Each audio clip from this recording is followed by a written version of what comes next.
Welcome students, RBSC online classes की आपकी अपनी पाठशाला में स्वागत है आपका। कैसे हैं आप लोग? सिविक्स में 10th क्लास में सिविक्स का हमने 5th चैप्टर कंप्लीट कर लिया है। 5th चैप्टर के क्वेश्चन आंसर पर आज डिस्कशन करेंगे। बच्चों, क्वेश्चन आंसर जो है, आपको प्रॉब्लम कहाँ आ रही है? क्वेश्चन आंसर में क्वेश्चन समझने में प्रॉब्लम आ रही है। आप समझ नहीं पाते हो कि लिखना क्या है, कहाँ किस किस क्वेश्चन का कैसे आंसर देना है, उसमें पूछा क्या गया है, ये समझना बहुत इंपॉर्टेंट होता है। बच्चे सिर्फ चैप्टर के हिसाब से क्वेश्चन पढ़ते हैं और अपने हिसाब से आंसर लिखना शुरू कर देते हैं। क्वेश्चन को ध्यान से पढ़ो, भले ही आपको क्वेश्चन पेपर पढ़ने में 2-5 मिनट एक्स्ट्रा लग जाए, बट वो आपके लिए बेनिफिशियल होगा ही। मैं हमेशा ये चीज एक्सपीरियंस करती हूँ कि बच्चे क्वेश्चन को ध्यान से नहीं पढ़ते हैं और फिर उसका आंसर कई बार गलत तरीके से दे देते हैं, जो कि पूछा भी नहीं गया होता है। ठीक है ना? तो आपको क्वेश्चन पर हमेशा फोकस करना चाहिए, that what have been asked in the question and what is going to be the proper answer. ठीक है ना? तो चलिए शुरू करते हैं क्वेश्चन आंसर का सेशन इस चैप्टर के लिए, जिसका नाम है जन संघर्ष और आंदोलन, पॉपुलर स्ट्रगल एंड मूवमेंट। बहुत ही इंटरेस्टिंग सी नेपाल की, बोलीविया की, कर्नाटका की हमने कहानियां पढ़ी, जिनमें किस तरह से लोगों ने आंदोलन किया सरकार के खिलाफ या किसी और चीज के खिलाफ, और किस तरह से डेमोक्रेसी को इस चीज से मजबूती मिलती है। तो हमारा जो पहला क्वेश्चन है इस चैप्टर का, वो यही है कि किस प्रकार दबाव समूह और आंदोलन राजनीति पर प्रभाव डालते हैं। In what ways do pressure groups and movements exert influence on politics. किस तरह से इनका प्रभाव पॉलिटिक्स पर पड़ता है सीधे सीधे। तो दबाव समूह और आंदोलन इन तरीकों से राजनीति पर प्रभाव डालते हैं। कौन से हैं वो तरीके? सबसे पहले वो सरकारी नीतियों को प्रभावित करने का प्रयास करते हैं। सरकार अगर कोई नीति बनाती है, कोई पॉलिसी बनाती है और उसके खिलाफ वो है या उसके पक्ष में जो भी है, तो उसके अकॉर्डिंग काम करते हैं। आपने इसका रीसेंट एग्जांपल देखा है कि किस तरह से फार्म बिल बना और उसके बाद में किसानों ने उसका विरोध शुरू किया और आखिरकार सरकार को वो रिपील करना पड़ा। वे एक कारण के लिए जनता का समर्थन और सहानुभूति प्राप्त करते हैं। वो एक रीजन होता है, वो एक फ्लो होता है जिसके लिए वो जनता का समर्थन प्राप्त करते हैं, और होता है उनको समर्थन प्राप्त। जनता का एक एक का तो कोई फायदा नहीं होता, लेकिन माहौल ऐसा बनाते हैं कि जनता का समर्थन उनको मिलता है। वे लोगों को इकट्ठा करने के लिए विरोध प्रदर्शन, अभियान और कई तरह की प्रदर्शनियां भी करते हैं। ठीक है? और वो एक निर्णय को बदलने के लिए एक साथ पैरवी करते हैं, एक साथ उस चीज की वकालत करते हैं, एडवोकेसी करते हैं। Pressure groups and movements exert influence on politics in following ways. First, they attempt to influence government policies. This is the first thing, how they affect the politics. They gain public support and sympathy for a cause. एक निश्चित कारण होता है, कोई भी movement होगा, कोई भी प्रेशर ग्रुप होगा, या तो उसका अपना इंटरेस्ट होगा, अपना कोई फायदा होगा, और या फिर उसके पीछे कोई बहुत बड़ा एक रीजन होगा। They carry out protests, campaigns and exhibitions to gather people. They lobby together to alter a decision. Lobby करने का मतलब होता है कि एक विशेष बिंदु के लिए जन समूह को इकट्ठा करना, तो वो लॉबी करते हैं, और ये उनका एक इंपॉर्टेंट काम होता है, जिसकी वजह से पॉलिटिक्स हमेशा प्रभावित होती रहती है, राजनीति हमेशा प्रभावित होती रहती है। नेक्स्ट क्वेश्चन है, दबाव समूहों और राजनीतिक दलों के बीच संबंधों के रूपों का वर्णन कीजिए। Describe the forms of relationship between pressure groups and political parties. दबाव समूह अलग चीज है, पॉलिटिकल पार्टीज अलग चीज है। जब हमने चैप्टर पढ़ा था तो इनके बारे में डिस्कस किया था। दबाव समूह नॉन पॉलिटिकल होते हैं, जबकि पॉलिटिकल पार्टी जो होती है वो हमेशा एक्टिव पार्टिसिपेशन करती है। राजनीतिक दलों और दबाव समूह के बीच संबंध निम्न रूप ले सकते हैं। पहला, कुछ दबाव समूहों में उनके नेता के रूप में राजनीतिक मंत्री भी हो सकते हैं। कई सारे दबाव समूह ऐसे होते हैं, जैसे मान लीजिए अगर किसी जाति विशेष का या किसी धर्म विशेष का कोई बैठक हो रही है, कोई जुलूस निकल रहा है, और उसमें उस जाति से संबंधित या उस धर्म से संबंधित कोई नेता जा रहा है, तो वो वहां जाते हुए क्या हो जाता है, वो एक राजनीतिक रंग ले लेता है। एक दल के मंत्री दबाव समूह बनाकर दूसरी पार्टी की नीतियों को प्रभावित करने का प्रयास कर सकते हैं। ठीक है?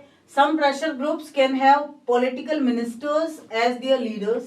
The ministers from the one party could try to affect the policies of another party by forming a pressure groups. उसके अलावा राजनीतिक दल ट्रेड यूनियनों और छात्र संघों में भी भाग लेते हैं, या तो फिर उनके मेजबान के रूप में, या ऐसी यूनियनों के लिए अपने प्रतिद्वंदी दलों के खिलाफ लड़ने के लिए समर्थन जुटाते हैं। आप सबको पता है कि जैसे छात्र संघ का अगर हम एग्जांपल लें तो छात्र संघ में जो एनएसयूआई नाम से छात्र संगठन है, ठीक है ना, national union students of India, तो या फिर एबीवीपी नाम से अखिल भारतीय विद्यार्थी परिषद, तो ये छात्र संघ, ये तो छात्र संघ है, ये तो एक तरह से प्रेशर ग्रुप हो गए। लेकिन हम सबको पता है कि एबीवीपी जो है वो बीजेपी सपोर्टेड है और एनएसयूआई जो है वो कांग्रेस सपोर्टेड है। तो ऐसे में इन छात्र संघों से या इन प्रेशर ग्रुप से इनका रिश्ता बहुत मजबूत हो जाता है, और साथ ही साथ ये अपने आने वाले फ्यूचरिस्टिक प्लान के लिए भी उनको प्रिपेयर करते रहते हैं। Political parties participate in trade unions and student unions either as a host or by mobilizing support for such unions to fight against their rival parties. ठीक है, नेक्स्ट है movements for a cause can and up being a pressure group in various cases. An example of such a pressure group would be the Assam student movement that later became Assam Gan Parishad। एक कारण के लिए कई बार आंदोलन एक दबाव समूह बन जाता है। जैसे देखिए, एक आंदोलन था स्टूडेंट्स का असम में, असम का जो स्टूडेंट्स का आंदोलन था, असम छात्र आंदोलन, और बाद में वो असम गण परिषद में बदल गया जो एक पॉलिटिकल पार्टी है। तो कई बार प्रेशर ग्रुप्स जो होते हैं वो पॉलिटिकल पार्टीज में चेंज भी हो जाते हैं। तो हमने 3 तरह के रिश्ते देखे ना यहाँ तक। पहला था जैसे एक दबाव समूह है, वो राजनीति से कनेक्ट हो सकता है। दूसरा, दबाव समूह या जो भी है उसका राजनीति से सीधा रिश्ता हो सकता है, या फिर दबाव समूह राजनीतिक दल में भी बदल सकता है। और उसका अप्रत्यक्ष संबंध भी है, जहां वो बातचीत में रहते हैं, निगोशिएट करते रहते हैं। They have an indirect relationship to where they are in dialogue and negotiation. ठीक है ना, वो बातचीत में बने रहते हैं, उनके साथ वो बात करते रहते हैं ताकि उनके हितों की पूर्ति हो सके। वो ऐसे दलों को ढूंढते हैं जहां पर उनकी बात सुनी जाए, और बाद में उनका रिश्ता इतना घनिष्ठ हो जाता है कि हमें समझ में नहीं आता कि ये प्रेशर ग्रुप है या पॉलिटिकल पार्टी। नेक्स्ट देखिए, व्याख्या कीजिए कि किस प्रकार दबाव समूहों की गतिविधियां लोकतांत्रिक का जो सरकारें होती है उनके कामकाज में उपयोगी होती है।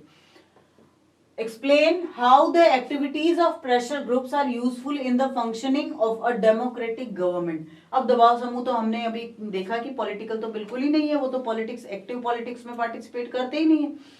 तो कैसे वो एक डेमोक्रेटिक गवर्नमेंट के लिए यूजफुल हो सकते हैं।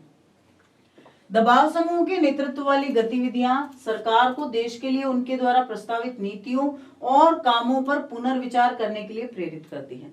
दबाव समूह जो काम करते हैं तब सरकार को पता चलता है कि हमने जो नीतियां बनाई है, हमने जो लॉज बनाए हैं, उनमें देश के लोग क्या सोचते हैं, क्योंकि दबाव समूह बनता तो नागरिकों से ही है ना। तो सरकार को ये पता चलता रहता है कि देश के लोग हमारी नीतियों के बारे में, हमारे कामकाज के बारे में क्या सोचते हैं, कैसी राय रखते हैं। दबाव समूह द्वारा रखी गई मांगों के आधार पर वे देश में सकारात्मक बदलाव ला सकते हैं। अगर अच्छी चीजें, पॉजिटिविटी को अगर ध्यान में रखा जाए तो वास्तव में पॉजिटिव चेंजेस ला सकते हैं। उनकी गतिविधियां जैसे अभियान या विरोध सरकार के गलत कार्यों की ओर ध्यान आकर्षित कर सकते हैं, या फिर कई बार वो पर्दे के पीछे भी रह जाते हैं। ये दबाव समूह नागरिकों को सरकारी गतिविधियों के बारे में जागरूकता लाने में मदद कर सकते हैं, और इसलिए राजनीतिक दलों को भी एक जिम्मेदार तरीके से कार्य करना पड़ जाता है। ये पॉलिटिक्स को और ज्यादा डेमोक्रेटिक बना देते हैं। The activities led by pressure groups can push the government to rethink on the policies and acts proposed by them for the country. Depending on the demands put forward by the pressure groups, they can make a positive change in the country. Their activities like campaign or protest can bring attention to the wrongful acts of the government which otherwise remain behind the curtain. अगर दबाव समूह नहीं हो तो कई बार ऐसी गतिविधियां जो है वो पर्दे के पीछे रह जाती है, सामने भी नहीं आ पाती। These pressure groups can help being awareness to the citizens of government activities, and hence the political parties have to act in a responsible manner. तो ये कहीं ना कहीं ज्यादा लोकतांत्रिक बनाते हैं। हमारी जो राजनीतिक सिनेरियो होता है उसको दबाव समूह बहुत ज्यादा लोकतांत्रिक बना देते हैं।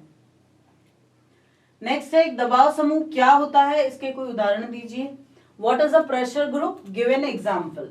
ठीक है ना, ऐसे कई अप्रत्यक्ष तरीके हैं जिनसे लोग सरकारों से या अपनी मांगों को सुनने के लिए या विचारों को सुनने के लिए सरकारों को कह सकते हैं। वो अपने हितों या अपने दृष्टिकोण को बढ़ावा देने के लिए एक संगठन बना सकते हैं और गतिविधियों को भी अंजाम दे सकते हैं, कई सारे एक्टिविटीज भी कर सकते हैं। इन्हें हित समूह या दबाव समूह कहा जाता है। There are many indirect ways in which people can get governments to listen to their demands or their point of view.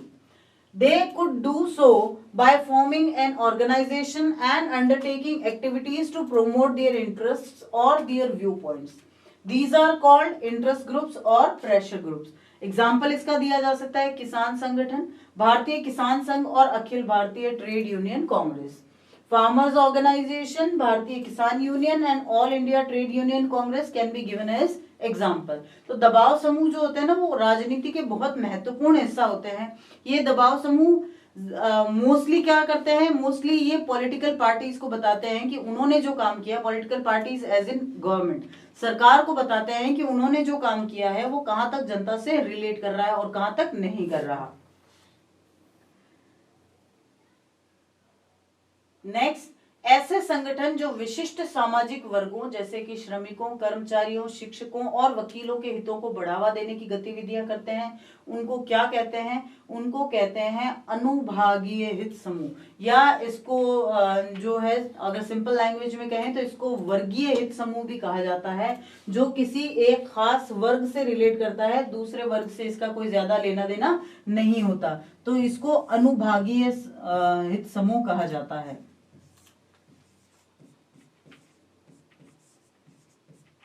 अनुभागीय हित समूह, ठीक है।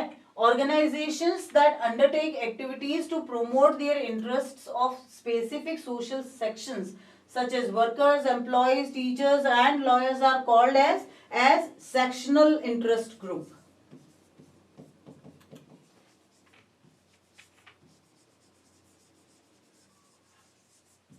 सेक्शनल इंटरेस्ट ग्रुप, उनको अनुभागीय हित समूह या फिर सेक्शनल इंटरेस्ट ग्रुप कहा जाता है। क्यों कहा जाता है? क्योंकि एक निश्चित सेक्शन से रिलेट करते हैं, ये एक निश्चित अनुभाग से ही रिलेट करते हैं, सबसे इनका कोई लेना देना नहीं होता। फॉर एग्जाम्पल अगर किसानों की बात आ रही है तो वो ये क्यों कहेंगे कि टीचर्स के साथ ऐसा करो, डॉक्टर्स के साथ ऐसा करो, या लॉयर्स के लिए ये कानून बनाओ, है ना, वो नहीं कह सकते। वो प्रोफेशनल्स के लिए कानून बनाने का क्यों कहेंगे? उन्होंने विरोध किया सिर्फ अपने कानून के लिए, तो यानी कि वो क्या हो गया, वो एक तरह से सेक्शनल ग्रुप हो गया, ठीक है ना। तो इन ऐसे भी सारे जो ग्रुप होते हैं, जो सारे अपने इंटरेस्ट के बारे में सोचते हैं, उनको सेक्शनल इंटरेस्ट ग्रुप कहा जाता है।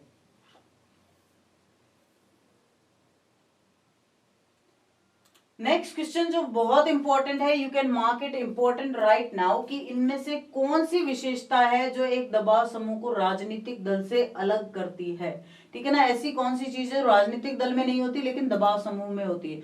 बिल्कुल इंपॉर्टेंट है, ये किसी तरह से आएगा जरूर, क्योंकि कई बार क्या है कि आपको क्वेश्चन ऐसे दिए जाते हैं जो आप समझने की कोशिश करो। आखिरकार आपको पढ़ाई क्यों करवाई जा रही है? आपको पढ़ाई इसीलिए तो करवाई जाती है कि आप समझो उस चीज को, और समझ के और फिर जब आप बड़े हो जाओगे तो एक जिम्मेदार नागरिक बन सको, है ना। नागरिक तब ही बनोगे ना जब आप इन चीजों को, इन सारे इंस्टीट्यूशंस को, इन सारे सेक्शंस को समझोगे, क्या होते हैं पॉलिटिकल पार्टीज, क्या होते हैं इंटरेस्ट ग्रुप, ये सब जब तक आप समझोगे नहीं तब तक करोगे कैसे, ठीक है ना। तो आपके लिए समझना जरूरी है कि किस तरह से एक चीज ऐसी है जो दबाव समूह को राजनीतिक दल से अलग कर देती है। पार्टियां राजनीतिक रुख अपनाती है जबकि दबाव समूह राजनीतिक मुद्दों पर ध्यान नहीं देते। क्या ऐसा होता है? ऐसा नहीं होता है, ठीक है ना। दबाव समूह कुछ लोगों तक ही सीमित होते हैं जबकि पार्टियों में बड़ी संख्या में लोग शामिल होते हैं। ऐसा भी होता है क्या? बिल्कुल ऐसा नहीं होता है। दबाव समूह कई बार पूरे देश के लिए जो है काम करते हैं। दबाव समूह में लोगों को लामबंद करने की कोशिश नहीं होती बल्कि पार्टियां करती है। बिल्कुल, दबाव समूह भी तो उनको मोबिलाइज करते हैं, लेकिन दबाव समूह जो होते हैं वो सत्ता में आने की कोशिश नहीं करते, जबकि राजनीतिक दल हमेशा सत्ता में आने की कोशिश करते हैं। दबाव समूह सिर्फ ये कोशिश करते हैं कि उनकी जो मांगे हैं वो पूरी हो जाए, उन्होंने जो कुछ डिमांड्स रखी है उनको फुलफिल कर दिया जाए। Which among the following is the special feature that distinguish a pressure group from a political party? Political parties take political stances while pressure group do not bother about political issues. This is right. This is the thing which is quite right about pressure groups. Pressure groups are confined to a few people while parties involve a large number of people.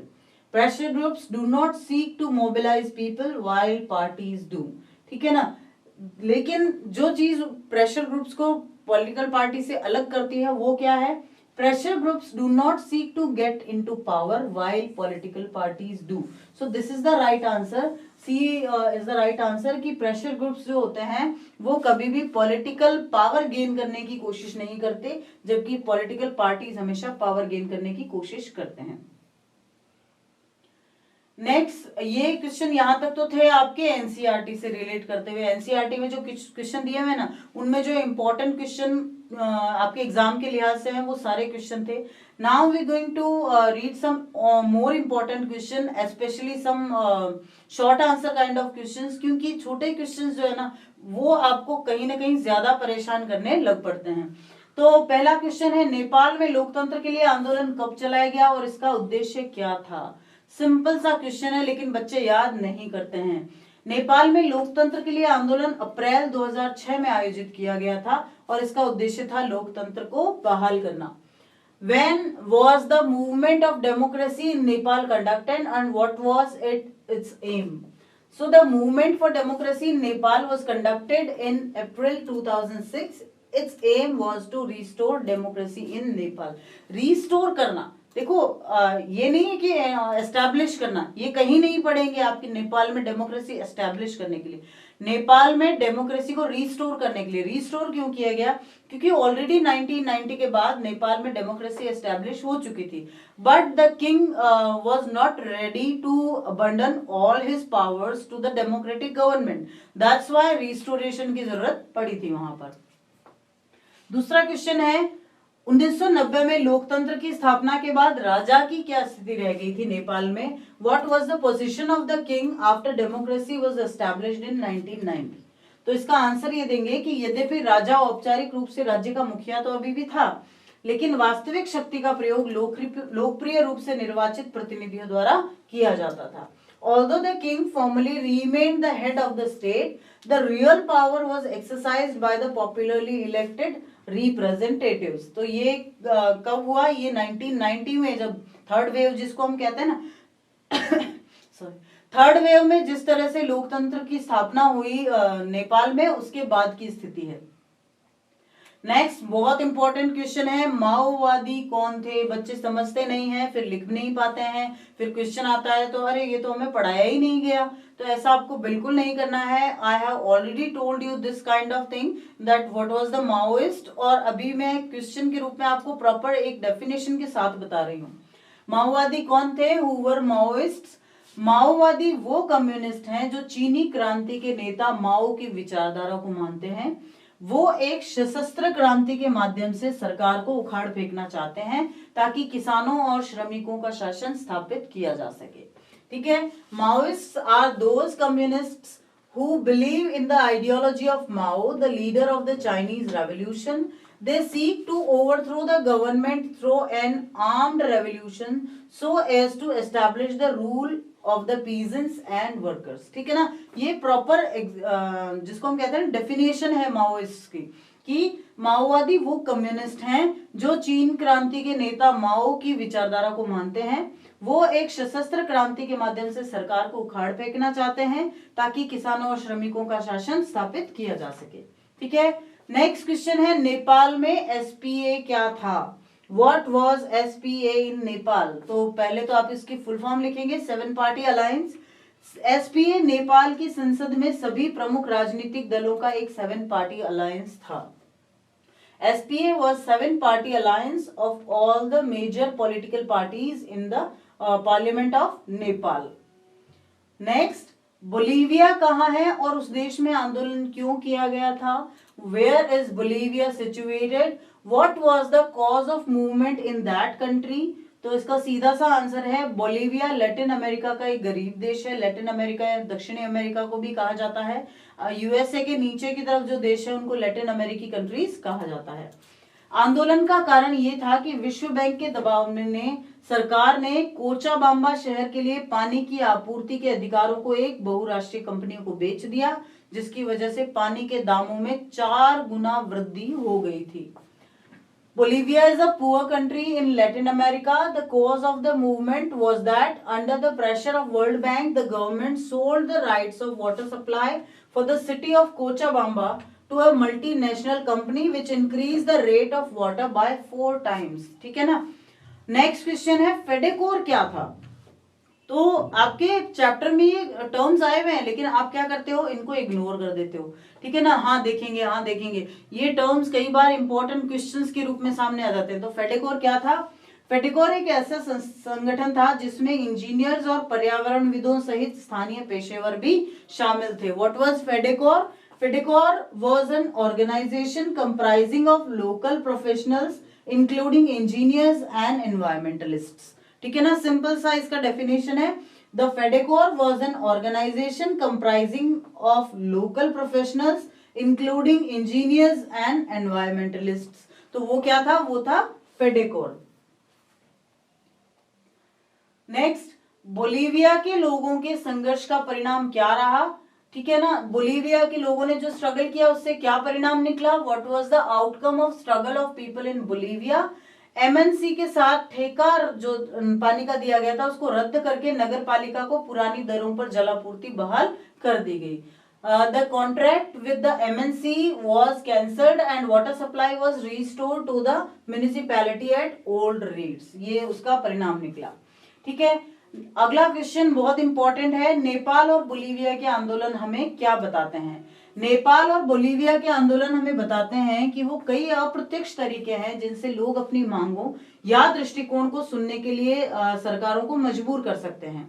ये कई संगठनों द्वारा भी किया जाता है जिन्हें हित समूह या दबाव समूह कहा जाता है। The movements in Nepal and Bolivia tell us that there are many indirect ways which people can get governments to listen to their demands on or their point of views. This is done by the organizations called interest groups or pressure groups. Next question, mention some of the people's movement where creative action has been taken in India. India के कुछ movement का आपको example देना है जहां बहुत ही creative decisions लिए गए थे। तो सबसे पहला हम इसके लिए उदाहरण दे सकते हैं, बहुत इंपॉर्टेंट है अगर इंडिया का पूछा जाए तो इसके लिए हम सबसे पहला उदाहरण दे सकते हैं नर्मदा बचाओ आंदोलन का।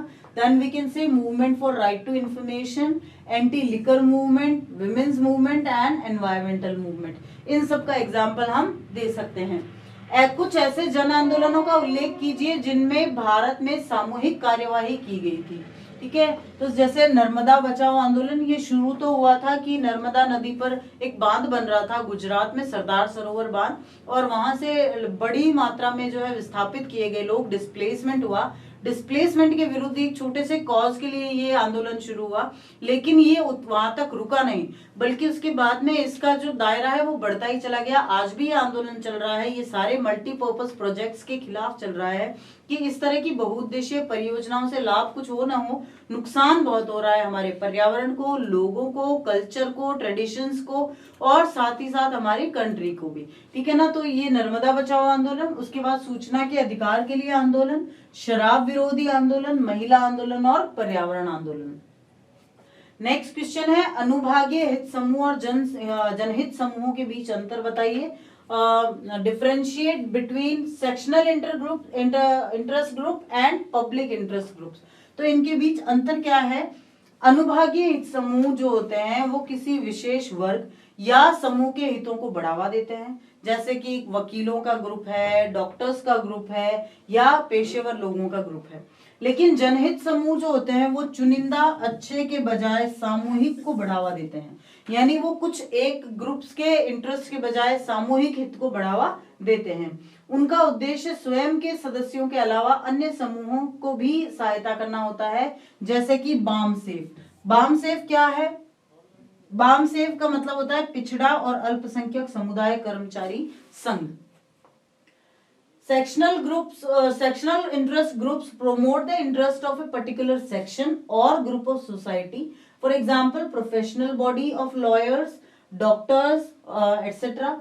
And public interest group promote the collective rather than selective goods. Their aims is to help groups other than own members. ठीक है, for example BAMSAFE is stands for backward and minority community employ federation. ठीक है ना, backward and minority community employ federation. BAMSAFE बहुत अच्छा example है किस चीज का, आपके पब्लिक इंटरेस्ट ग्रुप का. ठीक है ना, जो जनहित समूह होता है ना उसका. नेक्स्ट एंड लास्ट क्वेश्चन है, वर्गीय हित समूह या जो अनुभागीय हित समूह होते हैं ये किस प्रकार लोकतंत्र में महत्वपूर्ण भूमिका निभाते हैं. How do sectional interest groups play a valuable role in democracy. अब हमने पढ़ा कि जो वर्गीय हित समूह होते हैं, जो सेक्शनल इंटरेस्ट ग्रुप्स होते हैं, वो तो एक सेक्शन के लिए बात करते हैं, तो ये कैसे डेमोक्रेसी की बात करेंगे भाई, वो तो अपने अपने ग्रुप की बात करेंगे, अपने सेक्शन की बात करेंगे, अपने वर्ग की बात करेंगे. तो ऐसे में वो डेमोक्रेसी के लिए कैसे इंपॉर्टेंट हो सकते हैं, बिल्कुल होते हैं. कैसे होते हैं, देखो, वर्गीय हित समूह एक महत्वपूर्ण भूमिका निभाते हैं. उदाहरण के लिए जहां विभिन्न हित समूह सक्रिय रूप से काम करते हैं, कोई एक समूह समाज पर प्रभुत्व प्राप्त नहीं कर सकता. लेकिन जब वर्गीय हित समूह अलग अलग निकल के आते हैं ना, तो होता क्या है, इससे शक्ति संतुलन और परस्पर विरोधी हितों का समायोजन होता रहता है. गवर्नमेंट को पता चलता रहता है कि अलग अलग ग्रुप्स जो है क्या क्या अलग अलग डिमांड्स रख रहे हैं, और इस तरह से समाज में, राष्ट्र में एक बैलेंस बना रहता है. Sectional intergroups play a valuable role. For example, where different groups functions actively, no one single group can achieve dominance over society. This leads to a balance of power and accommodation of conflict of interests. तो ये accommodations कौन establish करेगा, ये sectional group establish करेंगे.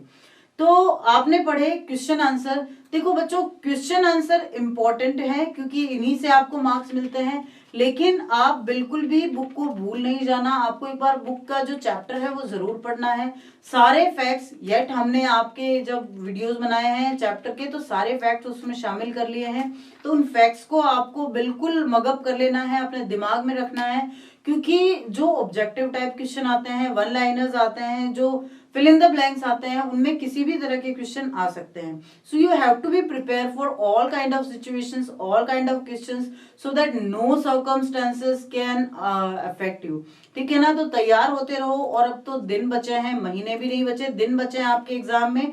तो जल्दी से prepare कर लो अपने आप को एग्जाम्स के लिए. बने रहिए हमारे साथ, जल्दी ही मिलेंगे अगले वीडियो में. तब तक के लिए थैंक यू.